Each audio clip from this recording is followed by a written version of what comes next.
How's it going? I am Andy Elliott with Elliott Outdoors and the host here on the Broadside Podcast. Last night we recorded a very important conversation between four guys and myself, those of which being Mike Herz, Dane Czarnecki, Douglas Boze, and Charles Whitwam. I want to say thanks to those guys for your time. And the conversation was great, informative, and I encourage everybody to give it a listen, especially if you're in the state of Washington and trying to hunt. There's a lot of guys out there that still don't know what's going on, and these guys are putting in a lot of work, spending their own dimes to fight for our rights. And yeah, we get into a lot about what hunters can do to be heard, what the Wildlife Commission is doing, along with what some of these anti-hunting groups have been doing, like holding rallies outside of commission meetings. So give it a listen, and please get involved, and thank you for your time. I guess if we want to start with Mike. Mike, you want to introduce yourself again? Yeah, my name is Mike Herz. Live here in Southwest Washington, down the Vancouver area, and been lifetime resident of Washington, and just helped start the new Washington chapter of the American Bear Foundation. That's kind of what I've been up to ever since the spring debacle started a couple years ago. I've been pretty involved with that and just trying to advocate for hunting and protect what we got. Yeah, you send me some pictures. You look like you're pretty busy doing a bunch of honeydew list stuff too out there. yeah, yeah, I gotta get it done before August 1st, buddy. Yeah. All right. Yeah. So thanks. And then Dane, you want to introduce yourself for me, please? Yeah. So I'm Dane Czarnecki, lifelong resident of Washington, King County resident, unfortunately, but but I'm a first generation hunter, and I think it's time everyone, regardless of where they're at in their journey, what they hunt, and I just think it's time for everyone to get involved and just speak up. And Howl has been a major proponent and a big inspiration for me. A lot of you guys here have been a big inspiration for me getting involved, so thank you. And Doug and Mike, I want to say congratulations, gentlemen, on the creation of the Washington chapter of the American Bear Foundation. It's a really big achievement, and you guys have been at the front of this really since this whole debacle started. So it's good to see the chapter finally formed. Yeah. Well, that'll lead me to Doug there, the other half of the Mike and Doug Bath brothers.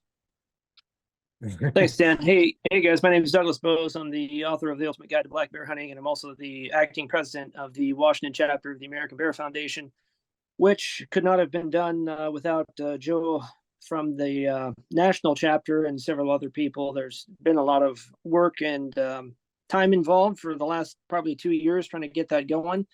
So there's been a lot of behind the scenes, but we're finally up and running. And so yeah, I look forward to leading this and leading the charge on being a voice for bears and bear hunters in the state of Washington. All right. And then without further ado, Charles, want to introduce yourself? Charlie? Hey, yep. Charles Whitwam, president of Howl For Wildlife. I'm personally in California, but we have partnerships, I guess you could say, in any state there that there's an issue, and especially in Washington. What we've done is basically just make a lot of people aware of what's going on, and leave that up to the Washington residents to actually follow through on that. And we just try to provide a bunch of information there. And then speaking of ABF, I'm good friends with Joe, the president, and we actually have a dual partnership. You can become a member of ABF and Howl and get the benefits of both for a highly discounted rate. So you can just do that on either one of our websites. So that's pretty cool. And Joe and I, we talked yesterday actually about, I don't know if you guys saw, there's a billboard up now outside of the gates of Yellowstone. And I believe Joe is going to put the same thing up at the southern in Wyoming, at the Wyoming entrance there. So I sent him all the graphics and the text for the website and stuff like that too. So that's just super cool to get that going, because that's been like one of my dreams, to actually market to the non-hunting public. And that's specifically made for people who are visiting Yellowstone, not hunters. So it's kind of a cool thing. I'm really excited about that. I saw that sign. I thought it was great because I know some of the anti-hunting groups have done that prior to this. You know, they'd set up anti-fur or anti-trapping things and stuff like that. So that was a great counterpoint. And yeah, I'm excited to see more of that. That's good work. Yeah, it's so rad. It's just cool to be a part of it. Yeah, you guys do a lot of great work. Your website's very well put together, easy to navigate. It makes it a lot easier for, guys to get on there and have their voices be heard. And you guys are pretty quick. Like you guys are on it, and it's cool to watch. I appreciate that. We try to be make it better, honestly. So I mean, it's all the success is up to you guys, and it has been successful because of, especially, Doug and Mike have been. Mike was like the grand prize winner. He did the most howls of anybody last year by far. Doug was pretty close. I'm surprised he beat me. Yeah, Mike was on it. That's awesome. I don't have any kids at home right now, so I had a lot of free time. So I know earlier we talked off live that and I just wanted to get into Doug, and you got 2 books out now, right? I've got a pile of books. So yeah, it's here. just yep, The Ultimate Guide to Black Bear Hunting, and then I got another one calling Cougars and Cagin Cats. It's just about predator calling cougars and live trapping cats. So yeah, if you're interested in predator calling cougars, which I hope that you are, depending on what state you're in, or live trapping live cage bobcats, that's what that book's all about. Just some back history on that. Like cougars, they take about 1 deer a week, or about 1 elk every week and a half, and there's 52 weeks in a year, so you can imagine how many ungulates 1 cougar takes out of an area. It's quite a few. So if you can help predator management through tagging out on a cougar, I think you should definitely give it a shot. Yeah, I've tried my luck. I've not been successful calling in a cat, so I'm probably gonna have to buy that book as well. But I started I'm gonna have to restart it. I started your bear book and I didn't get to finish it, and I'm too ADD to remember where I was, so I'm gonna have to restart that book over. But yeah, and then I don't know if you want to dive a little bit deeper into the American Bear Foundation Washington chapter. Sure. I mean, we just got started. We haven't even had our first official board meeting since we've been up and running yet, but that's coming up soon. Once we get kind of everybody on the same page, we are not necessarily a political organization. We are a nonprofit, and really we are just interested in more scientific research for bear, and we support all legal methods of bear hunting, and we just want to work with the department and other agencies and maybe other companies in the state of Washington to help further that mission, basically. And so, like you said, you can go to Howl for wildlife.org, and you can sign up there. Is that like a one-stop deal where you can go sign up there for both foundations? Yeah, you can. Okay. I mean, you can get, sign up for American Bear Foundation on their site. You can do the dual membership on their site as well. Gotcha. And also on ours. But the information gets sent basically to Joe and I, and we make sure everybody becomes a member. Yeah, with American Bear, you get the Bear Hunting Magazine subscription. Doug, you can say the rest. I don't know what else comes with it. I can say what comes with Howl. You get a I think right now we have a free year of Onyx, 30-day trial of Mountain Tough, a bunch of discounts on a bunch of stuff. There's some other things on there too. I mean, it's a heck of a deal. It's $45 for both memberships, so it's a heck of a deal. The Onyx makes it worth it alone. Yeah, absolutely. So, and I think if you signed up for Bear Hunter magazine, just by itself, without the Howl membership or American Bear Foundation membership, you were looking at like 30 some bucks or something like that. So I mean, it actually is a great deal. Howl is an excellent organization. Fully support them. Bear Hunt magazine, I write for them, and they are owned, they're family owned. They're pro bear hunting, obviously. So I always say support those who support us. And they come out with a magazine every other month. So there's a lot of good info in there. And a lot of people think, oh, it's just about bear baiting or hounds. Well, no, they include stories about hunting. They include spot and stock, anything bear hunting, recipes, uses, etc. and so forth, politics. So yeah. And on the American Bear Foundation website too. So if you go to the AmericanBearFoundation.org, there's different layers of membership. There's like an annual membership, a lifetime membership, or like a grizzly lifetime, and so those all have kind of different price points. But if you're in the state of Washington and you want that, and you want to join, and you're worried about your money going towards the Washington chapter, that's fine. It's when you sign up, they check the address that you sign up on. So a Washington resident, that money will go to the Washington chapter. So you don't have to select anything different. There's not like a specific Washington chapter to sign up for there. Oh, sweet. That's pretty awesome. So I think it was, whenever this whole spring bear debacle started, I kind of got way more involved in watching meetings, and Doug and Mike, you guys were kind of like already there, and then Dane, you came in like a wrecking ball, and so I don't know if you guys want to kind of break down. I know, Dane, were you at that last meeting both days? I was in Seattle, full meeting. Well, I went for the full meeting part. I didn't go in for the committees. And Friday, I just said my piece for open public comment. I was way too busy to sit down and watch the meeting. So I have not gotten a chance to fully rewatch the Friday portion yet. Okay. Yeah. So if you guys want to kind of help run down what went down there, I watched as much as I could. I think I missed most of Fridays as well. I did not miss the end of Thursdays though. That was entertaining. But yeah, if you guys want to go ahead and let everybody know what went down. All right. Do any of you guys want to start us off? Go ahead. All right. So I went down about noon to the meeting, talked with Sussman when I got in. Great dude.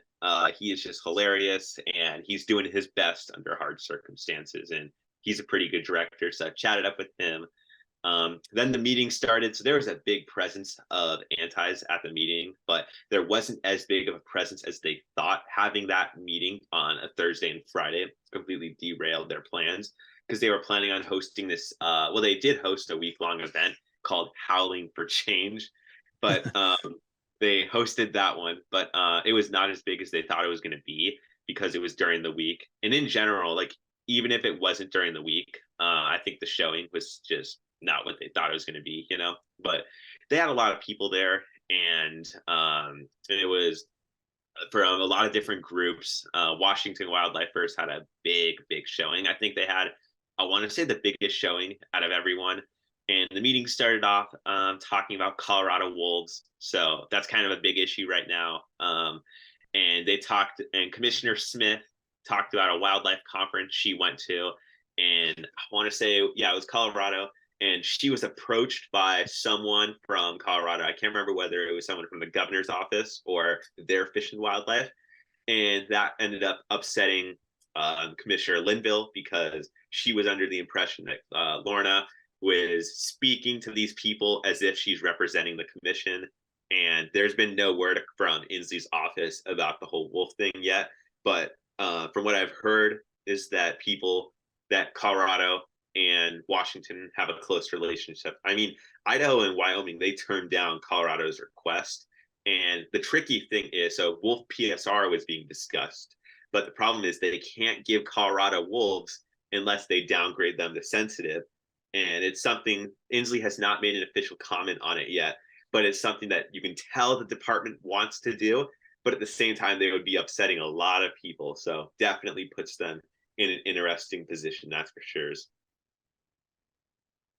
But yeah, that was the wolf part. Then there was open public input.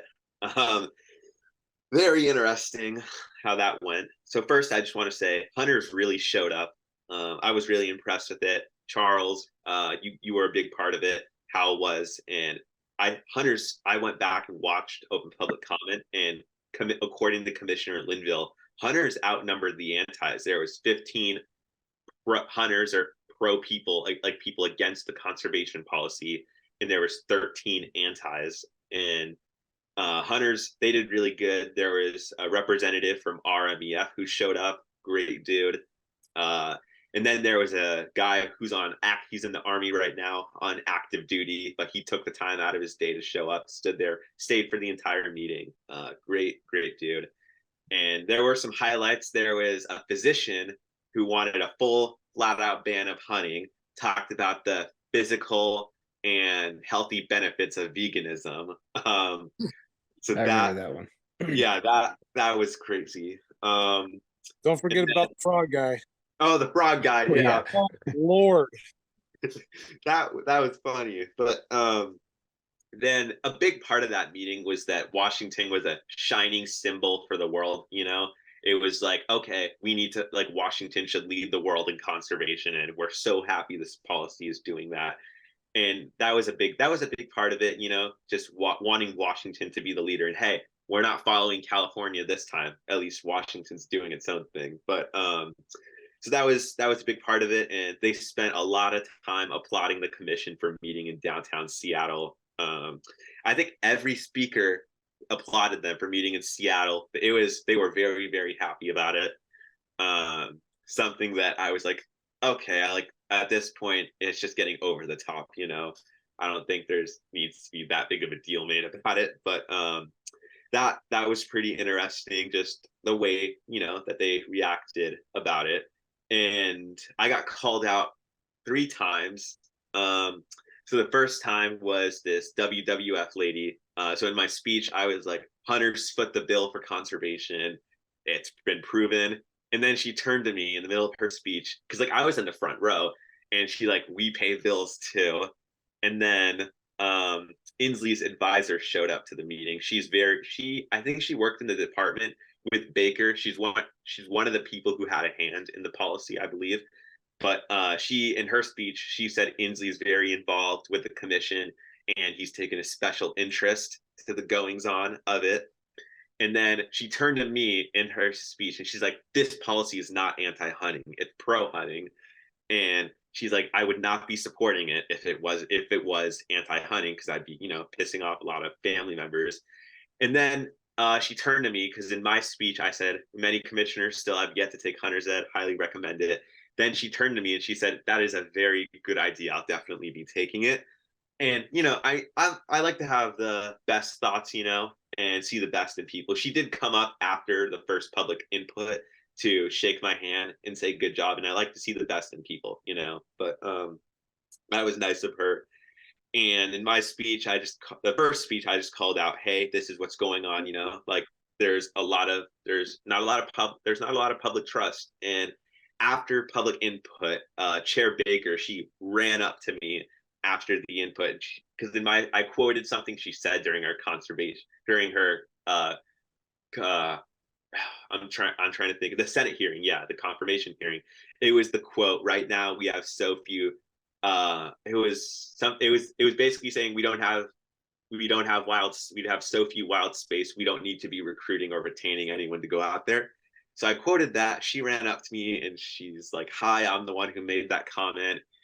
And I wanted to be nice, you know, and I said, oh yeah. And she was saying, she was like, can you call sometime soon, or what's your phone number? And she's like, oh wait, Nikki has the assistant for the commissioners. And she's like, I'll just call you soon. So I'm waiting on that call, but it's been going really well right now with her. And I will not, sorry, I'm about to go on a tangent, but she was really nice about it. And I just want to shout out to the WDFW staff. There are so many great people in that department who are put in a really tough position. And I just think that attacking them, you know, I just don't think it's the way. And I just want to say shout out to staff. They do amazing work. you guys can feel free to chime in on that first public input. I know Mike spoke about the multi-season elk tag. Yeah, so that was the very first one, but there was before that I had just logged on and I heard Susswin talk about the conservation policy and how it was worded, and he himself said that he didn't like the way it was worded. He had mixed emotions about it, didn't like it. So right there, that kind of started off the entire meeting. And once we got done with the second public input, when we just started railing on the conservation policy, at the end, I remember Baker saying, well, apparently we have some issues with this policy. Didn't think so, but we do. Oh yeah, you got lots of issues. One thing I will say that was really nice to see, Doug, he probably was on meetings before the spring bear stuff, but for the last 2 years, I swear it's been me and Doug, a couple of other guys, just railing on them. And they probably get sick and tired of hearing Doug and I talk. But this particular meeting, there was way more guys that I did not recognize their names. And I was very impressed with the turnout of new faces and new blood. And I think it kind of shows this commission that, you've kind of woken up a sleeping giant, and we're tired of being pushed around by your anti-hunting agenda. Yeah. And I think that brings me to the next part. So we had, you guys went to those meetings where we got together, just regular Joes, folks who aren't a part of any organization. That really helped with the turnout. They were making people aware, they were learning, they signed up to speak, and they showed up in person, and that really helped. And I was looking at the howl numbers, and I think last I checked, it was like 900 howls sent about the policy. So many great things said. And if you look in the conservation policy public input page, it's mostly hunters. I've been keeping track of it. It's mostly hunters and anglers, and people are realizing that, hey, we need to start getting involved. And I think after this last meeting, I think that was a big game changer for folks. I think we're going to see a lot more people speaking up at these meetings, which is really great. And the start of the conservation policy, they just talked about whatever. I'm trying to remember what they said. Oh yeah, well, Jeff Davis, the Colorado Fish and Game Director, he's the guy who wrote this policy before he left, and that was a big part of what they said. They were like, we love Jeff, and he's a leader, essentially, was what they were saying. But Doug, I know you were at the conservation policy part. Do you want to kind of chime in there and give your thoughts on it? Boy, there's a lot to say, but I won't say it all. I only made it Thursday on the later half of the or at least the public comment time. And okay, so if Inslee wants to lead the way with his conservation policy, let's hope he does a better job than what he's doing with his environmental policy. Mm-hmm. Because in Washington State, there is filth and drug needles and homeless and everything else that is polluting the entire environment. And they can say that they're environmentalists and they care about the environment all they want to, but actions speak louder than words. And I can promise you that this state has plummeted downhill when it comes to environmental cleanliness, safety, and crime. So I don't hold a lot of faith in Inslee saying that he's looking out for the environment when he's talking about this preservation policy.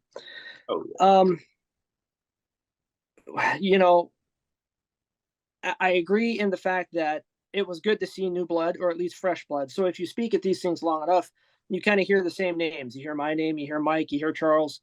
And on the other side, you hear Samantha Bruger, you hear that old lady with the quivering voice, you hear Frogman, you hear the name 4 or 5 people. So it's nice to have fresh blood and new names that speak on behalf of hunting and fishing. Mm-hmm. It was good to see. There was one gentleman who wasn't necessarily, I don't think necessarily his comment was constructive, but he spoke honestly, and I agreed with him. He kind of said, hey, I feel like these public comments are just lip service for the commission, and that you guys just kind of zone out while public comment is going on, and then you go about your merry way. And I think that gentleman is part of the reason why Mr. Lemkuhl was so upset. But honestly, I think he's right. I think a lot of it is lip service. I think a lot of them do just zone out. And, if you look at who was excited about this policy, was it hunters or hunter organizations? No. Every single one of the people who were excited about it are anti-hunters, either up front or anti-hunters, and they're just trying to hide it. Mhm. And the same could be said with the commissioners. Roland was upset that she had to wait around till October before this thing could be enacted. So what's the hurry on this? I think I know what the hurry is, but I'll keep that to myself. Same way with Smith. You can just tell by their excitement what their agenda is and where they're trying to go. So yeah, I don't know. That's kind of all I have to say currently. I have an email pulled up here that I sent. So as of June 15th, the commission has received 838 emails and 239 people who submitted comments. And I can only tell you guys that there's way more than those numbers after that meeting. Because I know Anti's, that was their plan, was to pack it with comments before the commenting closed. And with this policy, so they said they were very transparent with the tribes with this, but there were reports coming out that several tribes were left out of the process. I know, Andy, you did cover that in your weekly episode. So I thought that was really interesting. And I brought that up in my speech as well. That was something that should not be going under the ground. And the fact that there were tribes left out draws a lot, it's like, what else have they been left out of besides just the conservation policy? And just the way that they were acting during the hearing. So I don't want to, like I said, I like to see the best in people, but Doug, I told you about it, Washington Wildlife First. They were telling people to support them or whatever, show up in green for land animals and show up in blue for marine life. It was a solidarity symbolism. It was just showing, hey, urban people care about wildlife, essentially. And there were two commissioners who did show up in clothing for that event. I texted Doug about it, and like I said, I like to see the best in people, but they had to have known that event was going on, especially with the text messages and all the stuff that's come out in the past. It's like, no way they didn't know that was happening. No, I'm sure they're probably signed up to the same email thread that we are, right? Mm-hmm. And so, yeah, they would know that. Now, it could have been coincidental that the blue and green, maybe they're Seahawks fans. Who knows? But yeah, that's all I have to say currently. Go ahead, please. Oh, well, I like to see the best in people, and I hope that they had the best intention of not wearing that in support of the group. But I thought, after seeing that email that was sent out, and then seeing it, I was like, okay, that's pretty coincidental. But that leads me into the next part. I guess etiquette during public input. I could see commissioners on their phones like this when several people were speaking during the input for the policy. And when Doug, Mike, Josh, and Ryan Garrett's names were called, there was, I think Smith left. Yeah, Smith left the room. And I think Baker got up as well.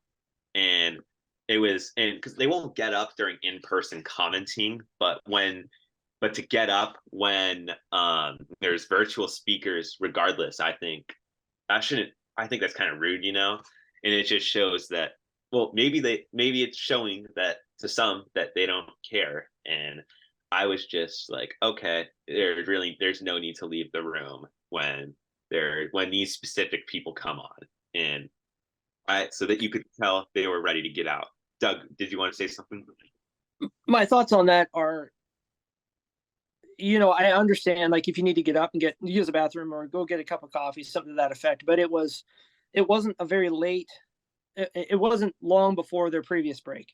Mm-hmm. So to me, that was just, they wanted to ignore the situation. And I do want to view the good in people too, but if you look at history of certain commissioners and their affiliations, their associations, they're guilty by association. So in my opinion, it's not hard to tell where their allegiance lies. Yeah. And with several speakers that were there as well, They spoke about the wolf PSR, and there were people speaking there who were just flat out against ranchers. They didn't want cattle grazing on public lands, and that wolf PSR brought out a lot of emotions in it. And I mean, I'm not going to spend too much time talking about it. Someone else can chime in. I'm not very qualified to talk about that issue because I'm not well versed in it.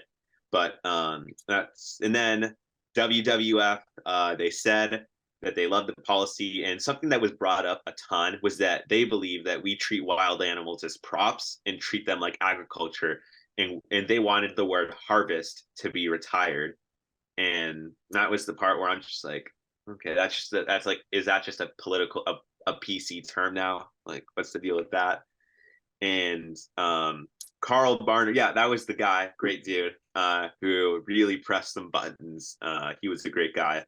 And Conservation Northwest spoke. They were against the policy. They really stood up for hunters. They spent time talking about, hey, this is what hunters have done. You need to include them in this. And that was pretty impressive. Seeing those guys bow for hunters it felt pretty good to see them doing that.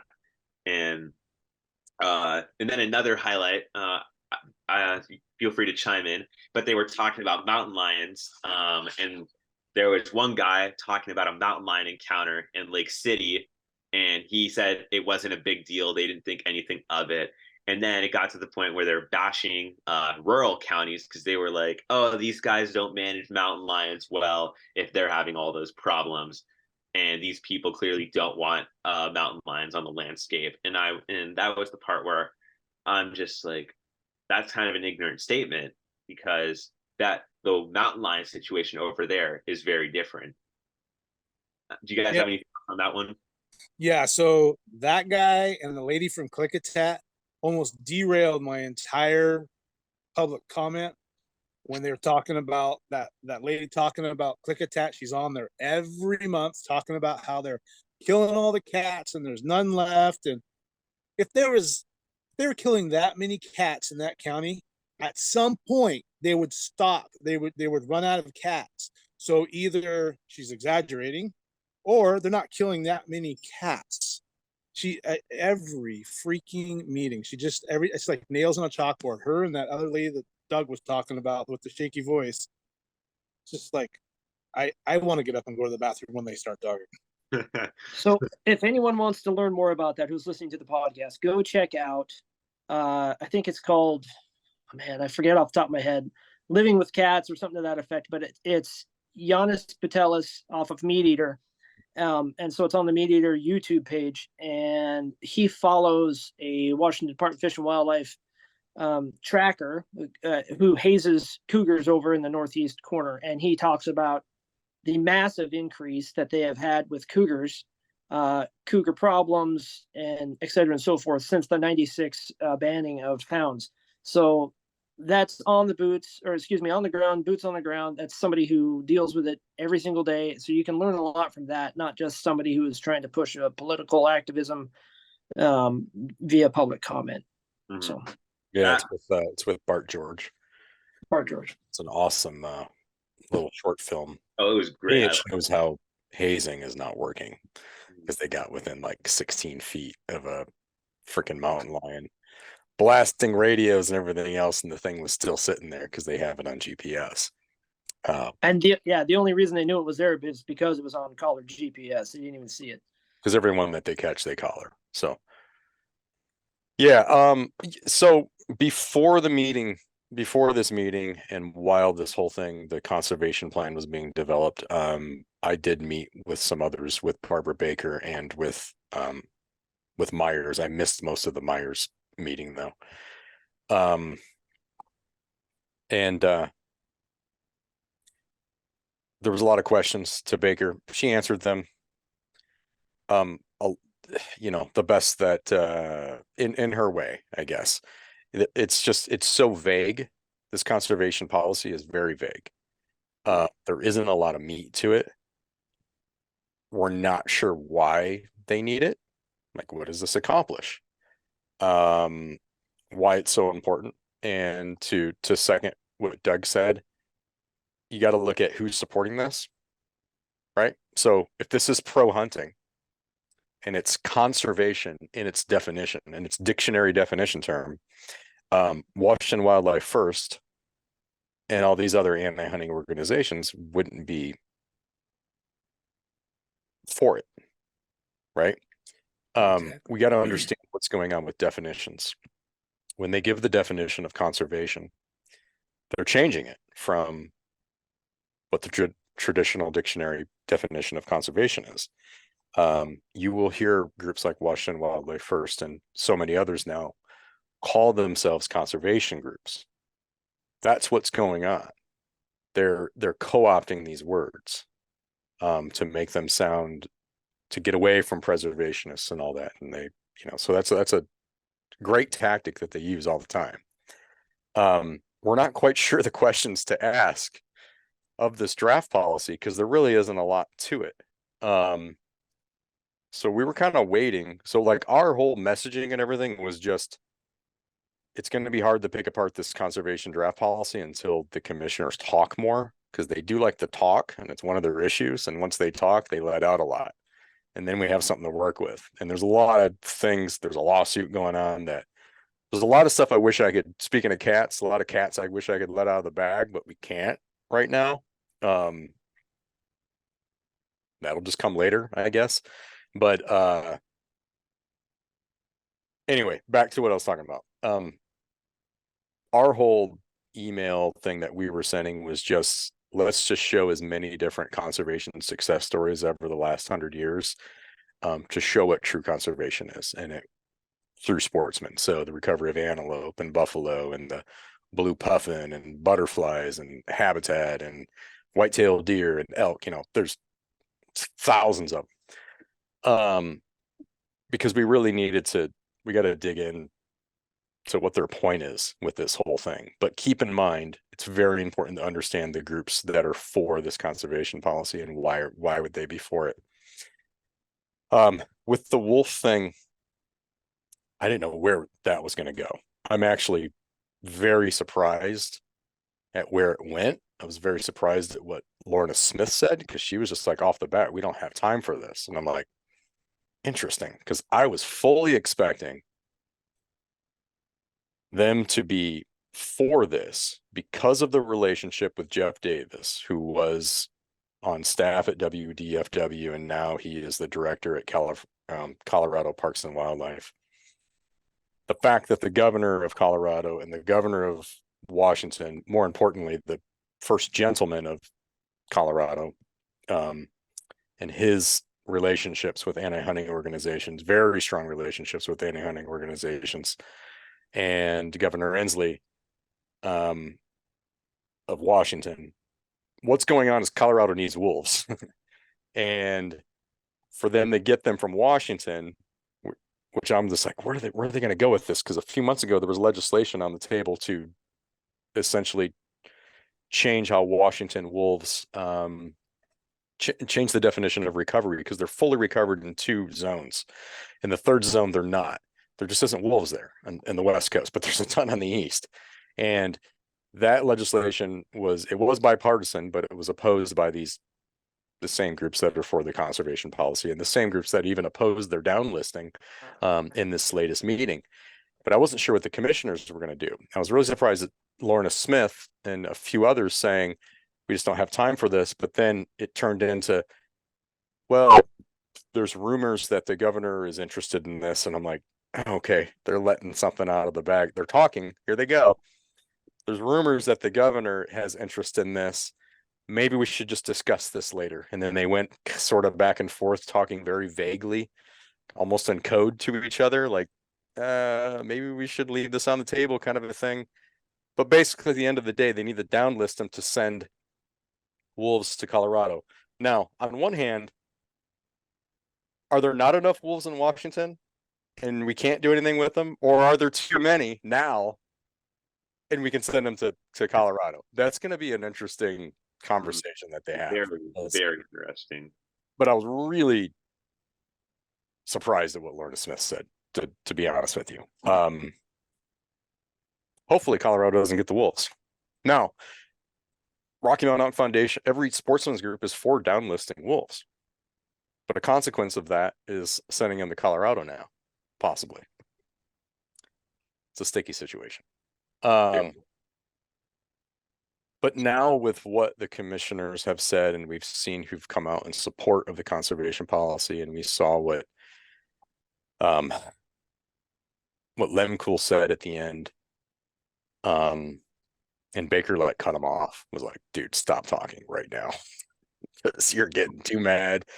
You're saying a bunch of crazy stuff. I mean, when he started saying, why don't you guys get your own biologist because you just keep repeating the same thing over and over, I'm just like, dude, you have your own biologist and you don't listen to them. I mean, what a hypocrite. And the guy's like, I was hunting elk before Rocky Mountain Elk Foundation was even founded. So sticking feathers up your butt doesn't make you a chicken. Like, what was he? God, I wish he wouldn't have been cut off. Like, he was gonna dig himself a hole. I don't understand that guy. Oh, That guy was recommended by pro hunting groups and biologists and all that because they thought he was the dude. And I'll tell you what, they wish they could rescind that recommendation right now. I don't know what's up with him. Apparently he's up for a conversation. He wants to have a conversation with our sportsmen's groups and stuff like that. I just he went off the rails when he had this huge problem with the terminology of recreation, with spring bear hunting. He's just like, I'm against recreational hunting, is sort of what he said. He never really fully explained it. I could never understand it.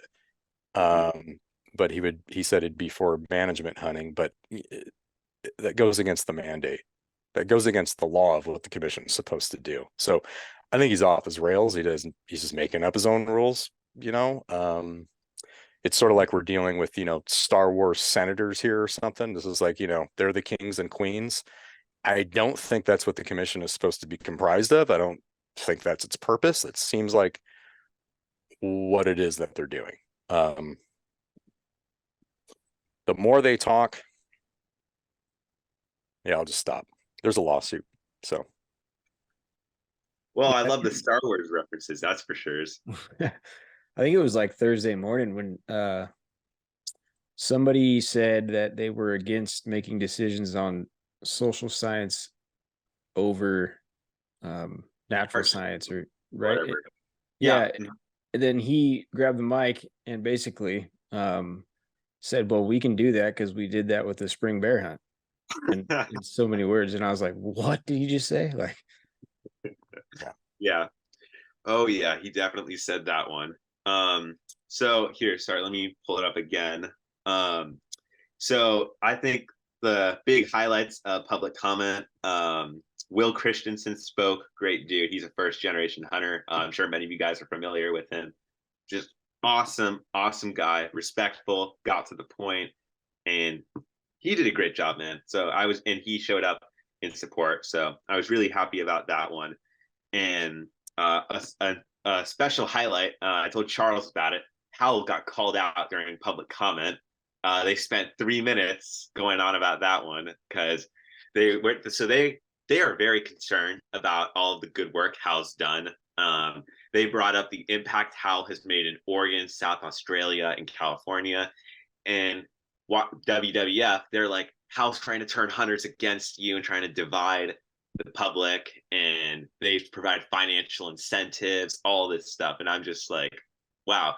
And then when it's my turn to speak, I say, hey, what's up? My name is Dane Czarnecki. I'm a proud member of Howl. And if Howl is being mentioned in a public meeting, they must be doing something right. So I'm proud to be a member.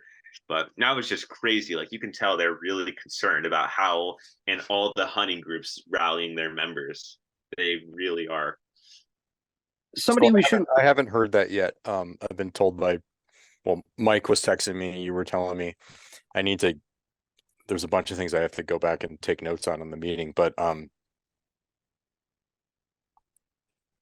what I've heard, there could be a big issue with what Claire said about Howl in a public forum, because it's completely untrue. We're financially incentivizing people to go there or whatever she's saying.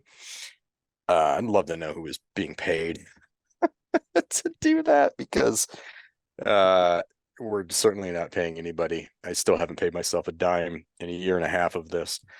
So, but that's not the Center for Biological Diversity did the same thing in Oregon. They took like 2 minutes of their testimony to basically try and discredit Howl and everybody who's using it. And the same thing just happened in Montana as well. So I say, go ahead, keep talking about us. It's only going to tell everyone that, you know, we're actually doing something and having an effect. And to be clear, what we do is, hey, here's what's going on. If you want to get involved, you can get involved. I'm never there lobbying to legislators or anything. When I speak, I don't even bring up Howl. I just speak on behalf of myself. It's interesting what they're saying, but it means we're making a difference. So that makes me happy. But I do need to go back and listen to exactly what she said. I think here's what's making them crazy. They've owned the activist space. And when I say they, it's the anti-hunters. They've owned that space forever. Hunters have never been in the activist space. Hunters, you know, a year ago when I was using the word activist, I was getting emails like, that's a liberal word. That's a blah, blah, blah. Guys are a bunch of idiots. Like if you know, like you're mad because I use the word activist. It's a left-wing word. Come on. You need to be an activist. What they hate is that hunters are becoming more involved. And sure, we have a little part to do with that, but we're also having an effect, I think, on everybody because they see what needs to happen, you know? And that's what they ultimately hate is if they wake up this sleeping giant, they're in trouble.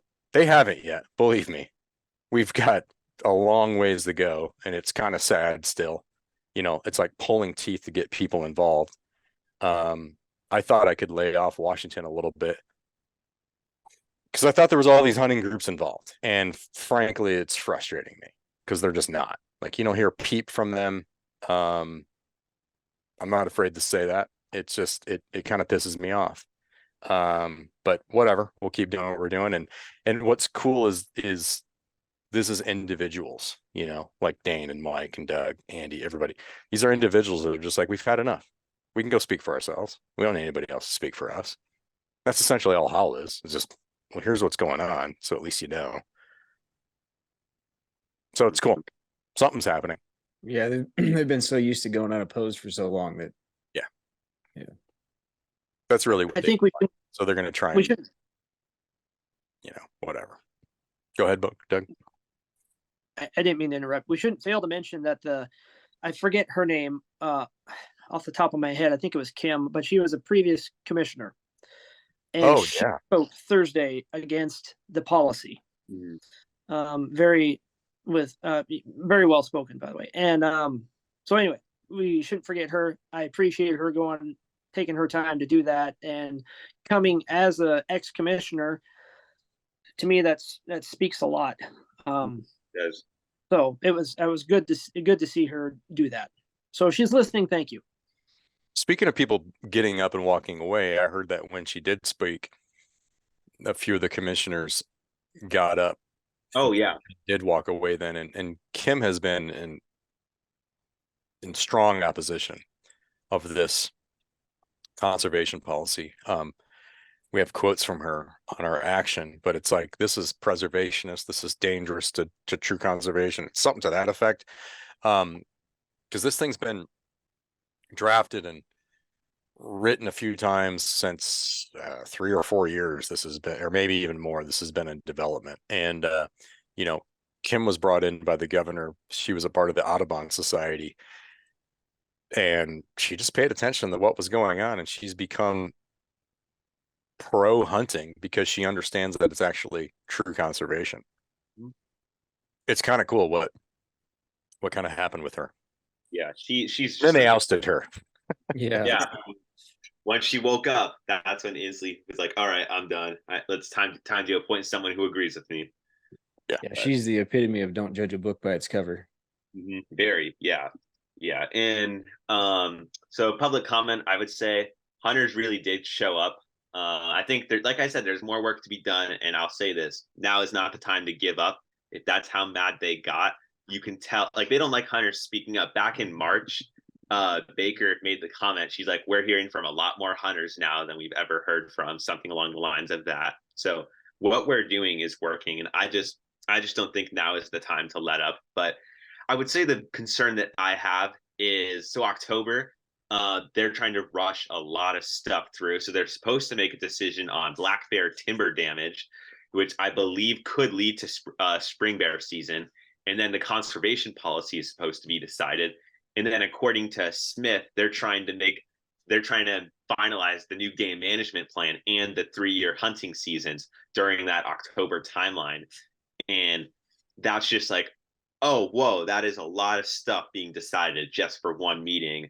And it's from October 26th to 28th. So for those of you guys listening, if you guys want to start making early plans to speak, that would be a pretty big meeting to speak at, because that is just crazy. All that stuff that could be finalized in just one meeting. And that's like right during hunting season. Yeah, let me put my tinfoil hat on real quick. They do this every time when we're all out in the woods and trying to rush this crap through. It happened with spring bear. It happened. They're doing the same thing over and over. It's convenient timing. Very, very. Yeah. Mhm. Yeah. The other thing is in August, and this is interesting. This is one of the things I need to go back in and then talk to the guy or get some info on this guy. But Lemcool is bringing in a guy to talk about the North American model. And this guy apparently is one of the original authors, and he's also with Boone and Crockett Club on the advisory board. And I'm going to be researching that along with a bunch of other people, who that guy is, and I'm extremely interested in what's going to come out of that. Lemcool is all over the place. He's honestly, he's kind of, because I think he's confusing himself, he's confusing me. I'll just put it that way. I can't quite figure out where the guy's going, honestly. That's going to be an interesting debate, and I'd like to see how that's going to get molded. We need to have a meeting with just do some research and find out who this guy is that's coming from Boone and Crockett Club. That's going to be a big conversation. Sorry to interrupt you. I looked him up. He was, I want to say he said he was on the Massachusetts Wildlife Commission as well. Well, yeah. Oh, yeah. You're right. I had him, I'm trying to look in my history here, but I can find it. I found a bunch of stuff on him and some articles he wrote. But What was his name? Because I haven't, tomorrow I was going to put this, look at all this tomorrow, go back through the meetings and stuff. I haven't had any time, but what was his name? I can't remember. It was John something, Dr. John. Yeah. I can't think of his last name. Okay. I think it was on my laptop that I did that on, but I'll keep looking, and I'll if I come across, is this it? Yeah, if I come across it, I'll let you know. John Oregon. Yep. Yeah. There you go. Right. Mm-hmm. Yeah, that's the one. But I mean, I think that presentation is going to be interesting, because I think he wants to kind of, like, I don't think he necessarily likes hearing the model being brought up every time someone's speaking. And so I'm not sure if, okay, is this going to be a myth busting hearing or what? Because I want to know how the antis feel about it, because I want to hear, okay, are they hoping that this will beat hunters essentially, or are they hoping, or are they worried that this could give hunters more recognition and conservation? That's what I'm really curious about, how that's going to go. So I'll do everything I can to go to that one. And I have the Northwest Sportsman article pulled up right here, kind of some of the responses that were given. So kind of what I'm getting out of this article is that a lot of that at least with Smith and Rowland, they believe that a majority of the public supports the policy, and that it seems they don't really want to be really here having all this debate anymore. And sorry, I'm scrolling through it right now. So if I pause. So again, you have to ask yourself, why is that? Mm. Why is there such a rush? Mm. Why did it take 3 or 4 years to build this policy? And now that the commission is obviously skewed in the way of anti-hunting, why are they trying to push it through now? And I think the answer is pretty obvious. Mm. That's just my insight. I agree with My that. Yeah, and you can and just reading that article, you can tell, and just hearing what they said is that they don't want to be doing this debate necessarily. And with stuff like this, you can tell when people have already made up their mind. And so I think that'll just be like, just keep going to meetings, keep speaking up. I have the conservation policy pulled up right here just to kind of look through it, because I think they might close it tomorrow, since tomorrow's the last day to comment on it, unfortunately. But yeah, so there's some of the comments on here are funny. They're calling spring bear advocates extremists. There's a lot of interesting stuff, but the wording is just so vague, and there's just really no mention of hunting and fishing in there. And that's the part that I think got a lot, that A, was like, that's the part where I got concerned, and B, where a lot of other people have gotten concerned about. And with the game management plan as well, the spring bear ban, there's a big lack of trust in the department. And I don't think it's that earning that trust back is not going to be easy. I told Doug earlier, I heard several logging companies cut ties with the department, and that it just goes to show that it is decreasing just all over the board. Public trust is going down with the commission, which is sad.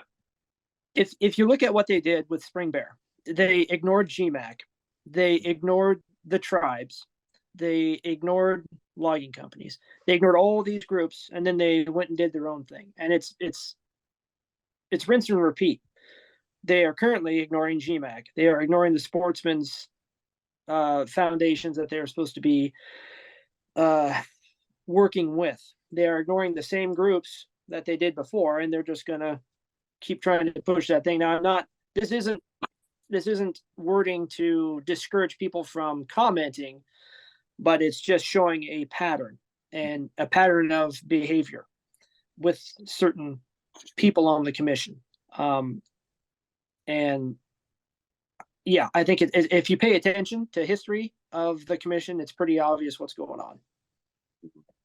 Yeah. Well, not only that, but one of the commenters during the public testimony was talking about all the buzzwords that are in this conservation plan that are right out of the handbook of these anti-hunting groups.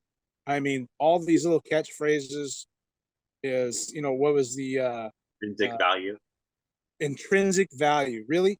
It took you guys this long to figure out that wildlife has intrinsic value? We've been doing this for over 100 years. We know it has intrinsic value. We just don't dwell on the fact. We make sure we do what's best for the entire ecosystem, and not, try and, placate to these words for your base. We've been doing this a long time. It's time for you guys want to get it back and get in the game. You guys are way behind. And see what I'm like, if now you want to, like, these people want to get involved all of a sudden, but it's like, you won't put the money towards it. You won't do the boots on the ground work that hunters do. And also, as well, is that the general perception that these antis and some commissioners are saying, it's like, oh, well, if you don't agree with this policy, that means you're only interested in game animals. You don't care about the land or all the other animals. And that's the part where I'm just like, oh, wow, okay, that's kind of taking it too far, because that's just not true. Yeah, look at it simply. If you go to their websites, Wildlife for All, especially, because they're kind of like they're the mothership of Washington Wildlife First. By the way, that recently former commissioners and the WDFW are on the advisory board for. Okay, it's a very incestuous relationship going on here with Colorado and Jeff Davis and advisory boards, Wildlife for All. You can put it all together, but they got this plan, this rewilding thing, and recommissioning and rethinking conservation, right? Changing the definition of conservation. this falls in line. Washington is ground zero for what it is they want to do. This is ground zero. These are the proving grounds before they go to another state. And you just have to keep. Why would they be having all these meetings beforehand and these parties, and they're inviting commissioners and doing this and doing that? If they weren't doing what they were, if the commission appointed by this governor wasn't doing what they're doing, you have to it is a trust issue, and it is their ultimate plan. I mean, there's no other way to see it because of what they've done with spring bear and how they did it, with really no explanation, except we just don't like bear hunting. It's sort of what came out. And then can they not apply the same tactics to any other type of hunting? What John Limcool said about recreational hunting, can you not apply that to fall bear hunting or fall elk hunting or fall anything? And if you Right? look at that article that he wrote in the Sportsman's Review or whatever that was. By the way, behind a paywall. So he was complaining about it, and you have to pay. I tried reading it. I'm like, oh, I got to pay to read this. I'm like, yeah. Anyway, No, it's okay. But he refers to fall bear hunting as sport hunting. So he's using that same term that he didn't like. Well, not even that he didn't like. He didn't like recreational hunting, but he clued recreational hunting, spring bear hunting, as a sport hunting. So he was referring to recreational hunting as sport hunting. He didn't like that, so they axed it. That was spring. And now at the end of the article, he's referring to fall bear hunting as fall sport hunting of bear. And so he's using that same terminology. And I think it's a Freudian slip that shows his thoughts on futures of bear hunting, in my opinion. and even though his own biologist can show management reasons. So yeah, the definition of recreation is separating it from commercial, and like he's trying to make it recreation. You're just out there having fun. Well, no, the definition is there because it's separating it from commercial hunting. That's right. what we do recreational, because we're not commercially doing it. And he's playing this word game, and he's never been able to fully explain himself. And it's funny to see him get so heated and upset when people question him on it, because it's like, dude, yeah, you're a professor and you've been hunting since whenever, the 1800s. You're terrible at explaining your decisions, professor.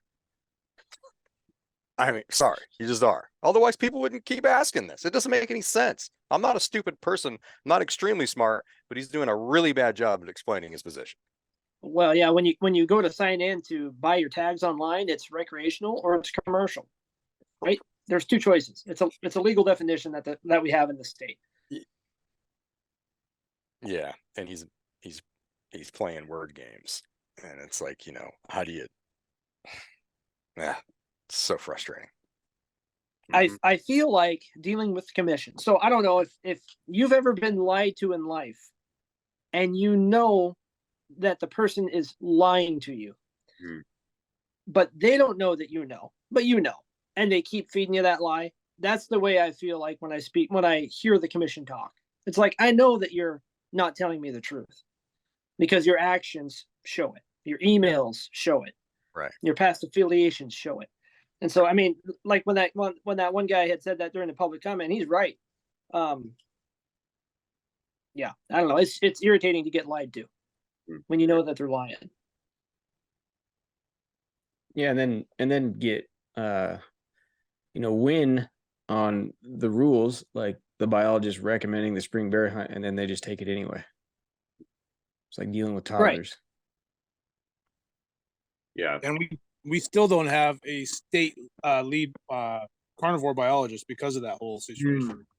Oh, they haven't rehired that. That's right. Well, also the department has, like, from what I've heard, the department has a really high turnover rate, and it's like, no wonder people don't want to come in. And Rocky Mountain Goat Alliance and BHA, they're doing a survey up north in Chelan, and they are partnering with the department because the department does not have the manpower to do these things, and they don't even know where the goats go during the summer because of just the lack of manpower. And it is sad to see the big turnover rate. And I'm trying to think it was something about the not the biologist, but I'm sorry, you'll have to come back to me. I had a thought planned out for after what Mike said, but I can't think of it anymore. But Yeah, I want to say that's July 14th through the 18th. I just saw that post by BHA. Yeah, I kinda, You know, next time, just for anyone who wants to public speak, if you speak after somebody who's saying that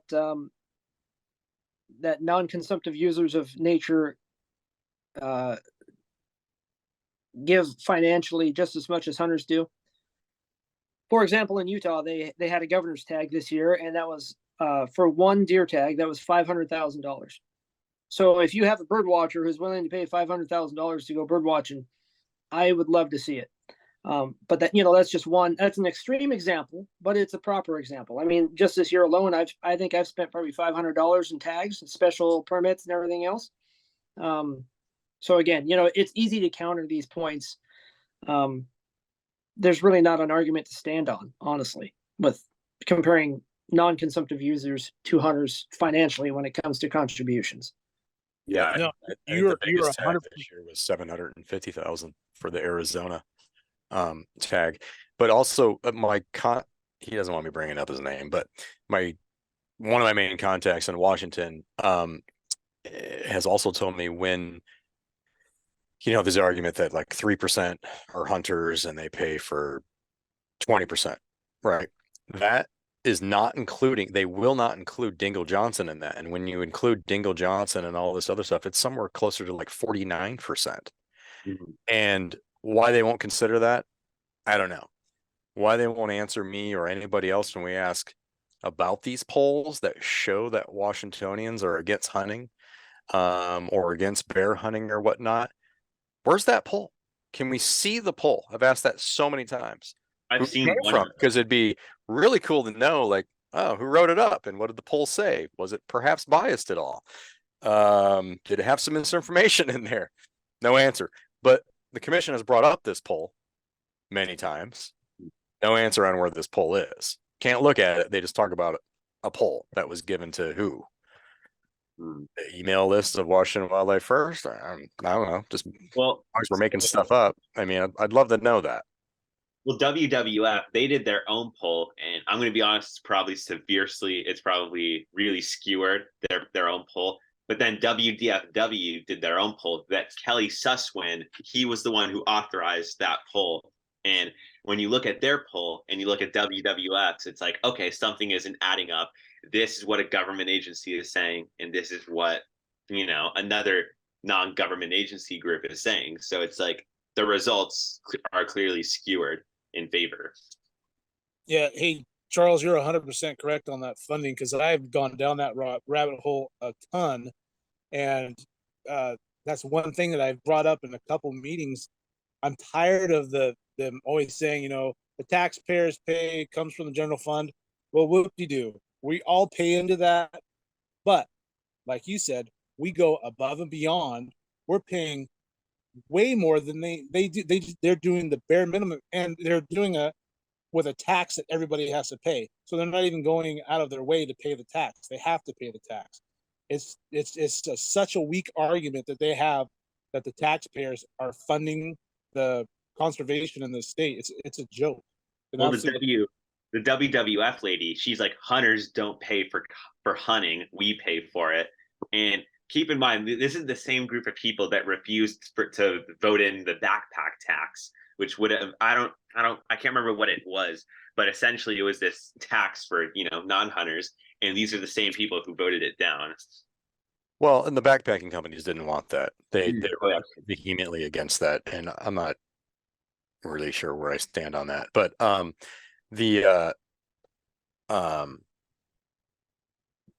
forgot what I was going to say, but yeah, he brought up the backpack tax. But yeah, what the heck was I going to say? I don't know. Maybe I'll think about it. Yes, maybe I'll remember it in a second here. You guys, this is a little off topic, but not quite. So I don't know if a lot of people know this, but I'm actually kind of a Simpsons fan. And referring to the polls that we were talking about, I just wanted to play this quote really quick.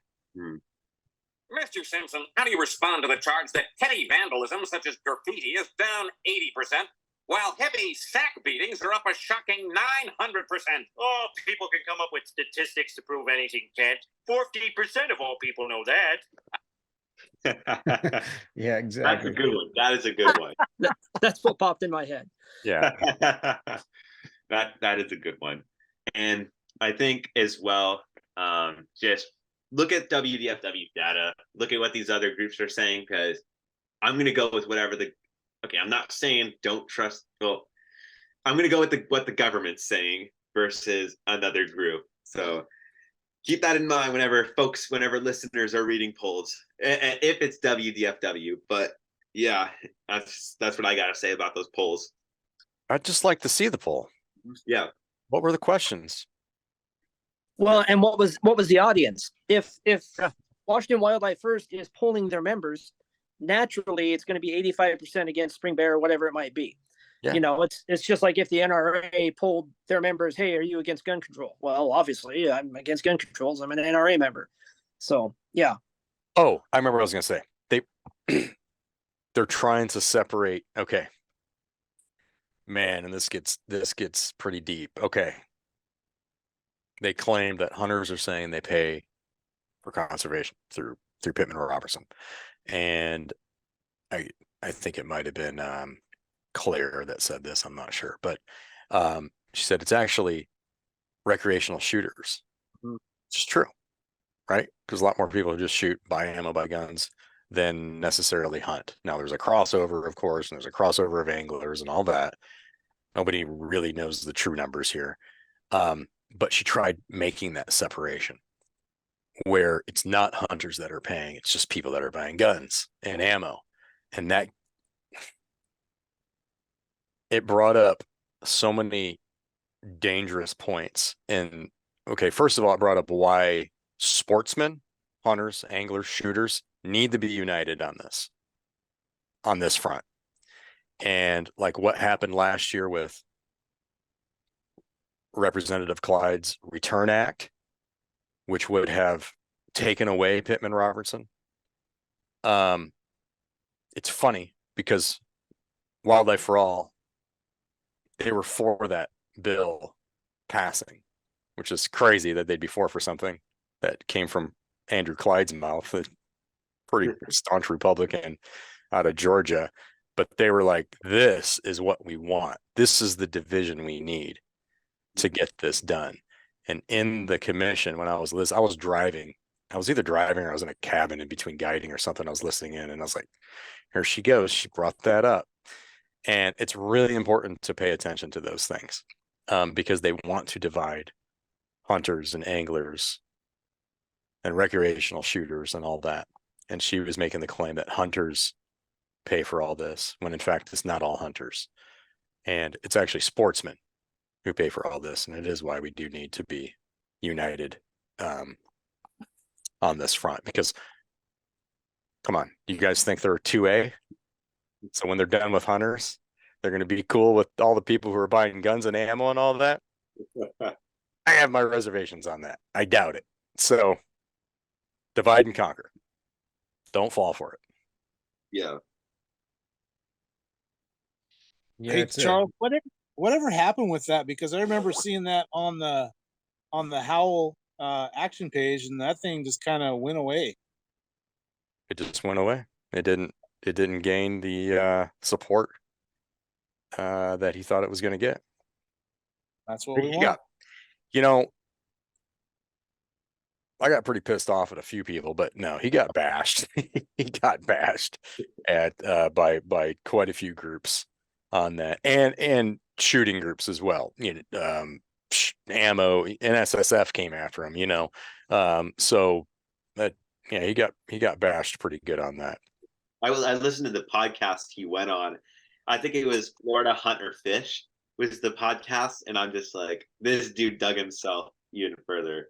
Well, and he says he hunts. He says he hunts, and the guy. Oh no, he does. No, he's believe me, he's a big time 2A guy, and he does hunt. He's just absolutely he's not involved in the fight we are in. He's completely misunderstood on it.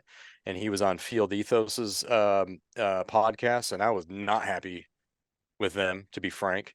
I'm like, you guys didn't even ask him any hard questions. What was like I called him, I'm like, come on, if you're gonna have this conversation with them, that was a softball podcast you had with them. You frankly just didn't have anybody on there who's involved in the trenches with hunting and how important Pittman Robinson is. And like, this is the flag we plant all the time. And you're just like, yeah, just take it away. I mean, come on. No, I wasn't happy with that, but no, it's gone away for now. Yeah. And I support him on other bills. I think he's got great ideas. Just Oh yeah. not that one.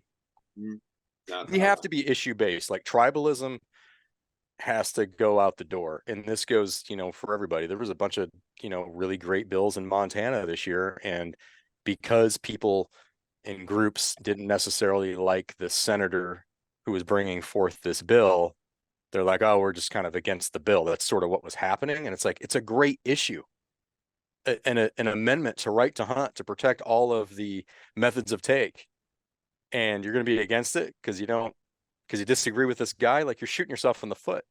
It's like, it's got to be issue based when we're talking about hunting and sportsmen's issues. We really honestly have to look at, I don't care who it comes from a Democrat or whatever else. If it's going to promote and better our future in hunting, we got to support it. I agree. I couldn't believe that in Montana failed. I was beside myself when I saw that. It was, I mean, they have a right to hunt. This was just there's people there who see what's coming and they want to further protect it. And there was like hunting organizations there that were really they were like going after the hunting as a privilege and not a right. And, they were saying, well, no, there's going to be people trespassing and, being able to take game out of season because now they see it as a right. And it's like, what is this, ignorance, or is this like, what is going on? That's not what it changes no laws. You already have a right to hunt in Montana. It means mob rule can't come in and vote out archery or muzzle loading or rifle hunting or whatnot. They see what's coming there. So as long as populations of wildlife are stable to be able to hunt, so biology and all that still exists, as long as it's sustainable, it would take a super majority to take away that form of hunting, so archery or whatever it is. And how people stood up against that and the crap they came up with, I wasn't anticipating that whatsoever. The next round, when they come back around, it will be anticipated, and I think will be a much larger debate. I was so surprised at that. It's crazy that they didn't pass that. Yeah, and I think as well, there's a bill going through the legislature right now. Oh shoot, I can't remember what it's called. But what it would reform the WDFW's commission. So it would be, there's two hunting representatives. One would be representing big game. Another would be representing small game. There's several fishing interests, ranching tribes. It would be the commission would be comprised of people who are traditional stakeholders and not activists. And this bill would hold commissioners accountable. I can't remember what it's called, but it's a bill I could totally get behind, but I don't see it going anywhere. Because after all, according to Inslee's advisor, he's very involved with the commission. So any bill going after the commission, I don't think will be going anywhere, at least until some change happens. Well, he's going away, so we hope for the best and we get somebody else in there. Hopefully Semi can pull a win. Yeah. Give Olympia the bird. Amen to that. Yeah, I've got that shirt. Oh, I gotta get mine. Yeah, we just gotta hope that Sideshow Bob doesn't end up in there. It's just gonna be even worse. Well, there's like 4 Democrats running now, I think. Brands, this moderate from Issaquah, Ferguson, and some other guy's about to put his name in the ring. But there's a lot of conservatives running as well. And I don't want to get too deep into that rabbit hole, but I'll just say, vote for Semi, don't vote for the establishment. Yeah. I'll tell you what Washington needs, because they don't have it, is a leader like Amy Patrick, who is in Oregon. And she runs the Oregon Hunting Association, and all the state orgs and angling orgs and all that kind of fall under that. And she's just on top of it. She knows all the issues. She can answer all these questions. She meets with the legislators all the time. She isn't afraid to get involved. She reaches directly out to us. Hey, we need you on this. She knows exactly how the Howl platform works, helps us write a bunch of stuff. And because of that leadership from her, which I think Washington is lacking, we've been able to, and when I say we, like I'm talking about the sportsman's community, in the political environment of Oregon, which isn't possibly quite as bad as Washington, but it's not the best. The sportsman's community has made some huge strides there, and they just had a big one pass that they have no worries about the governor signing, that it's a reforming the commission to be sure that each part of the state is represented with the commissioners. So it's not, 4 people from Portland and 1 guy from over here or whatever. It's the rural areas and the tribal regions and all that. They were all a part of this, and that got passed. And at the beginning of this, they definitely didn't think that was going to pass, but sportsmen got involved and way more than anybody else here. And then the tribal members got involved. I mean, it was really awesome how it snowballed. But I'm telling you, Washington needs that leader. They don't have it right now. I've been looking for that person. I'm like, what? Part of the problem is no organization. There's not a lot of organization there on the organization level. The individuals are awesome, but it's hard because we're not meeting with legislators. You guys don't have time for that. It's a full-time job,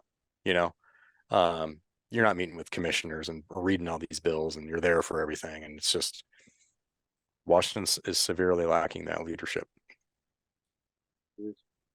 So is she kind of like the umbrella that is over the top of all the organizations there?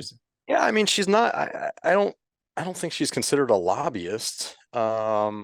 She's just the go-to. I mean, California has the same thing. His name is Bill Gaines, and he works with us. All the organizations, Rocky Mountain Elk, and all the California organizations, all that, and they basically rely on him because he's there at every meeting. He speaks with the legislators all the time. It's a full-time job. It's what he does. He gets paid to do that. He knows everything that's going on with every bill. He knows when to strike, when not to. He's not wasting anybody's time. He knows it's like, hey, it's going to get through this committee. Don't waste your resources on that. But when it gets here, this is when we need you. And it's like that type of leadership that each state needs. And a bunch of states have that. I'm just saying, if there is somebody in Washington, please let me know. I mean, I know there's lobbyists there and people in these groups and that group and everything else, but the leadership is not there. I mean, it's a struggle for me to find out information on what's going on, besides just like what I hear, on social media, which is, or, phone conversations with people. And it's just kind of ridiculous to do it that way. We really need that leader in Washington. I agree. Yeah, I'll keep relaying information to you guys. And I just want a quick shout out on here, but Washington BHA and RMEF, how you guys have been the biggest help. I've gotten to know some of the BHA folks from the Washington chapter, and they've been very involved. They're showing up to almost every meeting, speaking passionately. They're helping recruit first-time speakers with templates, talking points, and they're just on top of it. In RMEF, they put out a big webpage just about Washington before the meeting. And I talked to the RMEF guy who was in person on Thursday. And this guy's only 30, and he's the leader of all the Western Washington chapters. And he was on it. He was impressive. And it was good to see RMEF getting involved. And I think they're going to be major players in Washington. And it was just really great to see them speaking at the meeting. So for those listening, thank you for speaking up. Really. Yeah, super happy to see them there. And BHA, the state chapter in Washington, has been awesome for sure. I say it all the time. People like to rip on them, and I say, well, I don't know. It's one of the only few groups that I see involved at the state level on bear stuff and you name it. So I can only comment on what I see. So they've always been there. I think something else. Oh, sorry, go ahead. No, BHA was one of the first organizations when the spring bear debacle started happening that stepped right up and got right in there and came up with stats and numbers and yeah, they worked really hard. I was proud of them. We don't always agree on absolutely everything, but who does? I don't agree with everything with my wife, but here we are. We stayed married. That's just what it is. But yeah, they did well, and I definitely appreciate BHA for what they did and what they continue to do. Yeah, it really means a lot. And I think with Washington as well, it is becoming more national. Randy Newberg is going to have a podcast series just about Washington sometime in July, I believe. But there's more people getting involved, which is like on the national level, which is good to see. And I just think we definitely need more of that national level and just more people speaking. Hannah Scott, she's a first generation hunter. She showed up to the meeting. She didn't speak, but she took notes on what's happening. She's been very on top of things, and she was doing this so she can be able to speak at future meetings and not go on big tangents. She's someone who's getting involved. She's in the know. So shout out to Hannah. She has just been on top of it lately with what's going on in the commission. And she's a first generation hunter, and she just got in the ring with getting involved with this whole commission stuff. So it's really, really great to see. And for those listening, so I've been getting regular hunters together for a while now to speak at meetings and just get more people in the know. And I'm hosting another meeting on July 19th at 7 p.m., a Zoom meeting. So if anyone wants to join in on that, feel free to. We're going to go over the commission meeting and just where to go from here, because many people have heard me say this, and I'll say it again. This meeting was a big turning point for what we've been doing, for what people have been doing the past 2 years. And now is not the time to let up. And for October, especially, where they're going to be discussing black bear timber damage, they're going to be voting on the conservation policy, potentially the game management plan, and the 3-year hunting season settings. That in the October meeting, the October meeting and the August meetings are one people need to show up to. And I know guys are going to be out hunting during the October one, but that October meeting could be it could impact the entire state potentially with the amount of stuff they're discussing in just that one meeting. One thing I want to bring up, the public comment period for the conservation period ends tomorrow, but right now is the 3-year season setting that people need to get on there and get their opinions and stuff for the next 3 years about what you want to see happen. Yeah, I agree.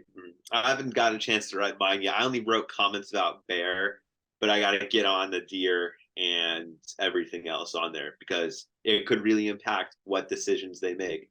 And I was hearing a lot of guys on the Facebook group for Washington State hunting. When that was posted, people were like, "Oh, I don't want to comment on this. Staff don't care what we say, and it takes too much time." But I'll say this: the WDFW staff, they care what you say, and there are so many pro hunting people on that department. There are so many people who care about the rights that sportsmen and women have, who love our wildlife, and they care what you have to say. So I would highly recommend go commenting on there. This is a sorry excuse to not get involved. Anybody who said that. That's all that is. And you know what? Those people were probably never involved ever to even try it, for them to even find out if they cared or not. They're just saying that's laziness. Yeah, and to say that the commission doesn't care, ask John Limquill if he doesn't care, because he sure showed he cared a whole lot at the end of that meeting. Do you guys think, what if nobody starting now, like a year and a half ago, if nobody showed up to these commission meetings, do you think this stuff would still be going on? They'd just be passing stuff. They'd just be let's do this. Let's do this. There's so much pressure on so many different levels. I mentioned lawsuits. There's a lot of stuff going on. Do you guys think it's kind of funny that they started using this howling for change and all that? Oh yeah, that was funny. That's pure coincidence, Charles. You know it. It's funny because I own all those URLs. I like it. Every one of them. Howl for I know, change. Howl for change. You said you Everything. got the URLs, yeah. They started Right after they using did that. it. And yeah, I know the person who did. I got their Google Drive link, and it says who the author is, and I'm like, these people are whatever. I'm not even gonna talk about it. Yeah. You're right. They're like, I've told this to people too. It might feel like you're smashing your head against a brick wall, but comments, speaking publicly, all that stuff does help. At least at the very minimum, it takes away their time to speak to the commission, the anti-hunters time, especially during public comment, because they only have so long to speak, right? They can only dish out so many minutes. So if we can take up 60 minutes of that, and that lessens the anti-hunters voice, good. I'm not really here to play fair. And if that's what happens, that's what happens. So that's my opinion. Yeah. I agree. If you guys want to, we've been on here a while. If there's any links, websites, or anything you want to just shout out to give guys, I mean, I already know them all basically, but let's get them over the airwaves. I'm going to post them all on anything that I post for this. So yeah, anything you want guys to go look for. I would say definitely read the conservation policy in the 3-year hunting season. Go give that a read. Go comment on that. And I don't know if you can link Instagram videos, but James Forsland from Bear Country Outdoors made 3 videos about what's been going on. Awesome videos. Great guy. He knows what's going on. I would highly recommend listening to that. I'll send you more links as I think of them, Andy. But there was Robbie Kroger from Blood Origins. Great dude. He made a 14-minute video about the WDFW Commission back in March or April. Would recommend that one. And then Randy Newberg on the Hunt Talk Radio. He had on 2 Washington BHA guys. It's called Hunters. I can't remember the name, but it's warning folks that, hey, what's happening in Washington can happen here. And I had personal conversations with Randy about that over email and back in February. He's very aware with what's going on, and he is on it. He knows what's going on. So I would recommend listening to that podcast. I think there's zero excuse why. I mean, we'll have updates on howlforwildlife.org, but there's zero excuse. I think this is maybe one of the most important issues facing sportsmen in the United States right now. And why there hasn't been more on this is just, it's sad. It's insane. You do hear about it with Project Coyote and Wildlife for All and HUSIS and everybody else. They're all talking about all this because this is a movement that they're going to bring to other states. And sometimes I feel like us sportsmen, we're down in this trench, and it's a beautiful trench though. You got all the luxuries down there and everything, and the trench is great. And what we don't do is we don't go up and look outside of the trench and see the enemy closing in. And that trench is going to end someday if we don't get out and actually get involved and fight these fights.